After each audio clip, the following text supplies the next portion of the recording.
Hello social media people, welcome back to vlogs with Durga YouTube channel. ఒక vlog చేసి చాలా రోజులు అయిపోయింది కదా.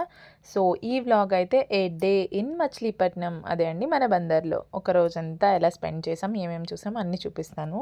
సో ఫస్ట్ అయితే ఫ్రీ బస్ కదా, సో బస్ ఎక్కి బందర్ అయితే వచ్చేసాము. నెక్స్ట్ అయితే మేము బీచ్కి వెళ్దాం అనుకున్నాము. సో ఎక్స్ట్రా డ్రెస్ తెచ్చుకోలేదు, సో షాపింగ్కి అయితే వచ్చేసాము. బందర్లో రామలక్ష్మణ్ అనే షాప్ అనమాట, చాలా బాగున్నాయి. అండ్ నేను తీసుకున్న డ్రెస్ తర్వాత చూపిస్తాను లాస్ట్లో, ఖచ్చితంగా చూడండి. చాలా రీజనబుల్ ప్రైస్కి అయితే వచ్చేసింది. సో మేమైతే ఇప్పుడు బీచ్కి అయితే స్టార్ట్ అయిపోయామన్నమాట. సో నేను, మాకు తెలిసిన అక్క వాళ్ళు, ఇంకా కొంతమంది కలిసి అయితే మేము వెళ్ళాము. సో ఇదంతా దారిలో అనమాట, మంచిగా చెట్లు గ్రీనరీతో చాలా బాగుంది. చక్కగా స్కూటీలో అయితే వెళ్ళిపోయామన్నమాట మేము. సో ఆన్ ద వేలో చూస్తున్నారు కదా, ఇక్కడ మీకు కనిపిస్తుంది కదా, దిస్ ఈజ్ లైట్ హౌస్ అనమాట. బందర్లో ఉన్న లైట్ హౌస్ ఇది. సో మనకి బీచ్కి వెళ్ళే దారిలో కనిపిస్తుంది ఈ లైట్ హౌస్ అనేది. సో మనం మేము స్టార్ట్ అయిన దగ్గర నుంచి ఎగ్జాక్ట్ ఒక 10 కిలోమీటర్స్ ఉంటుంది బీచ్. సో వచ్చేసాం మనం బీచ్కి అయితే. మొన్న రీసెంట్గా బీచ్ ఫెస్టివల్ జరిగింది కదా, అప్పుడు కట్టారనమాట ఆ ఎంట్రీది. సో ఇంకా అలానే ఉంది, చాలా బాగుంది. మంచిగా అక్కడ చెట్లు పెట్టారు, నిజంగా గోవా వైబ్ అయితే వచ్చింది. ఆ ట్రీస్ అవన్నీ సెట్టింగ్ చాలా బాగుందనమాట. ఇంకా తీయలేదు, సో అర్థమై ఉంటుంది. మేము వెళ్ళి చాలా ఒక 2-3 మంత్స్ అయిపోతుంది, కానీ లేట్గా పోస్ట్ చేశాను అనమాట. సో బీచ్ అయితే చాలా బాగుంది, చూస్తున్నారు కదా. మంచిగా అలలు వచ్చాయి, చాలా ఎంజాయ్ చేసాం. ఫుల్ ఫన్ అనమాట ఆ రోజంతా. ఆల్మోస్ట్ ఒక 3 అవర్స్ దాకా బీచ్లోనే ఉన్నామన్నమాట. చాలాసేపు ఆడుకున్నాం, చాలా బాగుంది.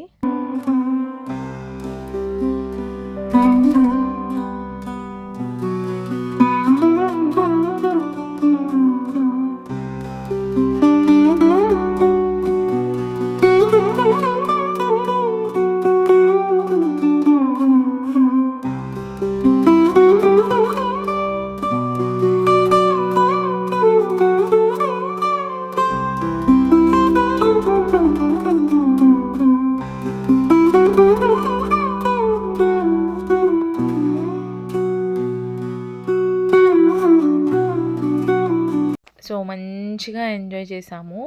ఇది ఈవినింగ్ టైం అనమాట, 3:30 అలా దాటిన తర్వాత ఇంకా మంచిగా పెద్ద పెద్ద అలలు వచ్చినాయి అనమాట. బాగా ఎంజాయ్ చేసాము, చాలా బాగా ఆడుకున్నాము, మంచి పిక్స్ కూడా తీసుకున్నాము. సో అన్నీ చూసారు కదా వీడియోలో.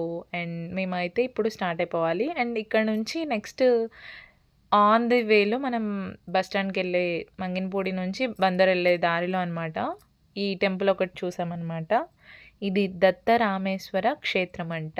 సో అంటే రామేశ్వరంలో 12 బావులు ఉంటాయి, వాటిలో స్నానం చేస్తే పుణ్యం వస్తుంది, అది ఉంటుంది కదా. సో అట్లానే ఇక్కడ దత్త రామేశ్వరం అని చెప్పి ఉందన్నమాట ఒక ప్లేస్. ఇక్కడ మంచిగా శివాలయము ఈ గుడి లోపల ఉంటాయి. అండ్ బ్యాక్ సైడ్లో వచ్చేసరికి అట్లా మనకి రామేశ్వరంలో ఉన్నట్టు ఇలా ఉంటుంది.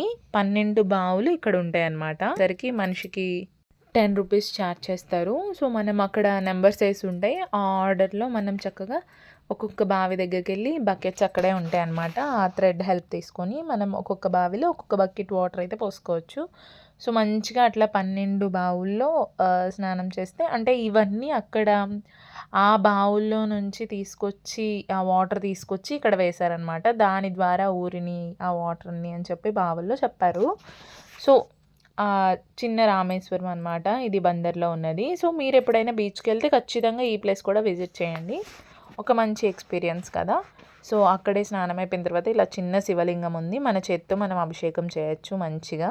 సో ఇదిగో చూసారు కదా, ఇది ఆ ప్లేస్ ఎలా వచ్చింది, ఏం చేసేసారు, ఎలా పెట్టారు అని ఇక్కడ ఇది ఉంటుంది. ఒక్కొక్క బావి పేరు ఏంటి అన్నీ క్లియర్గా ఈ బ్యానర్లో అయితే ఉంటాయి. అండ్ ఆ టెంపుల్ ముందు మంచిగా ఇట్లా ఒక ట్రీతో మంచి ఆర్చ్ టైప్లో వచ్చింది, చాలా బాగుంది. అలా లోపలికి వెళ్తే చిన్న జారాబల్ల అండ్ మంచిగా ఉయ్యాలలు అవన్నీ కూడా ఉన్నాయన్నమాట. మేమైతే బాగా ఎంజాయ్ చేసాం. సో అది దాటేసి ఇంకా ముందుకు వస్తే కనుక మనకి ఇక్కడ పోర్ట్ కనిపిస్తుంది. పోర్ట్ దాటి నెక్స్ట్ రోడ్లోనే ఈ చాలా ఫేమస్ సుబ్రహ్మణ్యేశ్వర స్వామి టెంపుల్ ఉంటుందన్నమాట. ఇది చాలా ఫేమస్ అంట ఇక్కడ బందర్‌లో ఉన్న వాళ్ళకి. ఉత్సవాలు కూడా జరుగుతాయి. కావడి ఉత్సవాలు అలా కూడా అన్నారు. సో, మేము వెళ్ళిన టైంలో క్లోజ్ చేసుంది. బయట నుంచి దండం పెట్టుకున్నాం అనమాట. సో, ఇప్పుడైతే నెక్స్ట్ డ్రెస్ చేంజ్ చేసేసుకున్నాం. మార్నింగ్ మనం షాపింగ్‌కెళ్ళాం గదా! సో, ఈ డ్రెస్ తీసుకున్నానండి. ఈ పంజాబీ డ్రెస్ మొత్తం వచ్చేసరికి అరౌండ్ 350 అలా పడింది. చాలా రీజనబుల్. నాకైతే చాలా బాగా అనిపించింది. క్వాలిటీ కూడా బాగుంది. సో, ఇప్పుడు బీచ్‌లో ఎంజాయ్ చేసేసాం. తీర్థంలో స్నానం కూడా అయిపోయింది కదా! ఇప్పుడొచ్చేసరికి మన బందర్‌లో ఫేమస్ టెంపుల్ ఇంకొకటుంది గదా! పాండురంగ స్వామి గుడి. సో, ఆ గుడికైతే వెళ్తున్నామనమాట. దారిలో చూసారా ఎన్ని gold covering 1 gram gold jewellery shops ఉన్నాయంటే తెల్ల తెల్ల మెరిసిపోతున్నాయి. అసలు అక్కడ ఒక షాప్ చూసానండి. నేను ఇంకా నిజంగా గోల్డ్ జ్యువెలరీ అనుకున్నాను. కానీ 1 గ్రామ్ గోల్డ్ షాప్ అంట. ఎంత పెద్ద కట్టారో మనం చూస్తే గనక ఖచ్చితంగా జ్యువెలరీ షాప్ అయితే అనుకుంటాము. సో, ఇదైతే పాండురంగ స్వామి టెంపుల్ అనమాట. సో, బయట ఇలా ఉంటుంది టెంపుల్. ఈ గుడి లోపల పాండురంగ స్వామి ఉంటారు. చాలా స్పేషియస్‌గా ఉంది ప్లేస్ అయితే. చాలా పెద్ద టెంపుల్ అండి. సో, ఈ గుడి చుట్టూతా మనం ఒక ప్రదక్షిణ చేసేలాగా చూసామంటే గనక మొత్తం చిన్న చిన్న ఉపాలయాలంటారు గదా! సో, అట్లా 108 ఉంటాయనమాట. గుడి మొత్తం ఫుల్‌గా చాలా ఆలయాలున్నాయి. దశావతారాలని, ఆళ్వార్లని చెప్పి అండ్ అమ్మవార్లు కానివ్వండి, విష్ణుమూర్తి అవతారాలు చాలా అంటే చాలా ఉన్నాయి. ఇంకా దీన్ని మంచిగా మెయింటైన్ చేస్తే చాలా బావుంటుంది. కొంచెం మెయింటెనెన్స్ తక్కువుందనమాట. అంటే ఈ ఉపాలయాల్లో పూజలు జరగవనుకుంటా. చాలా పెద్ద కోనేరుంది. అసలు గుడి అయితే చాలా అంటే చాలా పెద్దది. అండ్ ఈ చెట్టు కింద ఎవరో ముని ఉండి తపస్సు చేసుకున్నారు అని చెప్పి ఈ గుడి హిస్టరీ ఉంటదనమాట. గుడి లోపలికెళ్ళే దగ్గర మనకి రాగి ప్లేట్స్ మీద రాసి దాన్ని ఫ్రేమ్ చేసి పెట్టారు. సో, ఈ చెట్టు కింద ఒక స్వామీజీ ఉంటారు. తపస్సు చేసుకుంటారు అని చెప్పి మంచిగా చాలా అంటే ఏమంటారు మనస్ఫూర్తిగా ఏకాగ్రతతో మనం కోరుకుంటే మంచి జరుగుతుంది అని చెప్పి రాసుందనమాట దాంట్లో. సో, గుడి అయితే చాలా అంటే చాలా పెద్దది.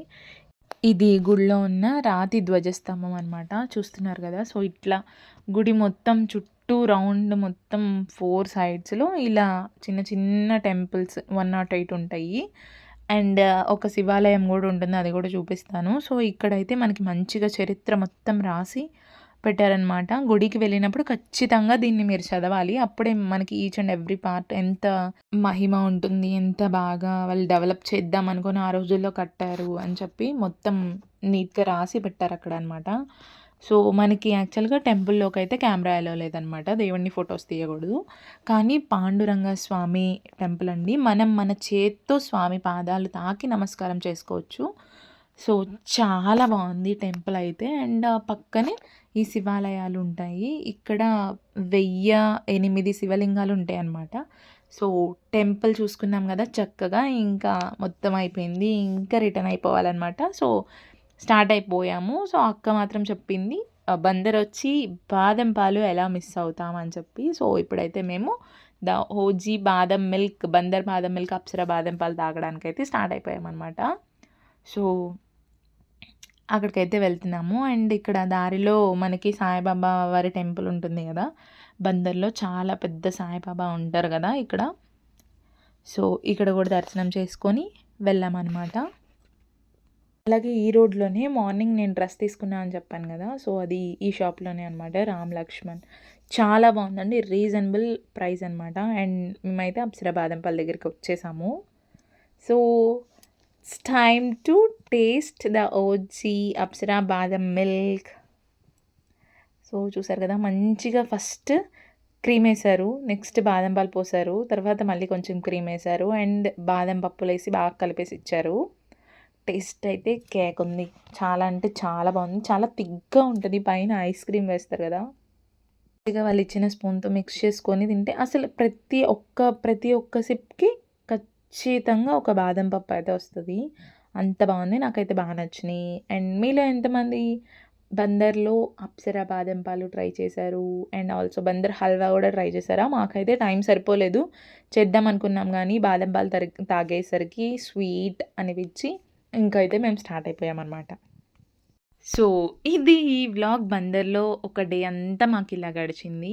మీరెళ్తే గనక నెక్స్ట్ టైమ్ ఈ 3 ప్లేసెస్ కవర్ చేయండి. అండ్ ఈ అక్క దగ్గరుండి అన్నీ చూపించింది. థ్యాంక్ యూ అక్క. ఈ వీడియో మీకు నచ్చితే please don't forget to like, share and subscribe. By by. Thank you guys. Thank you for watching.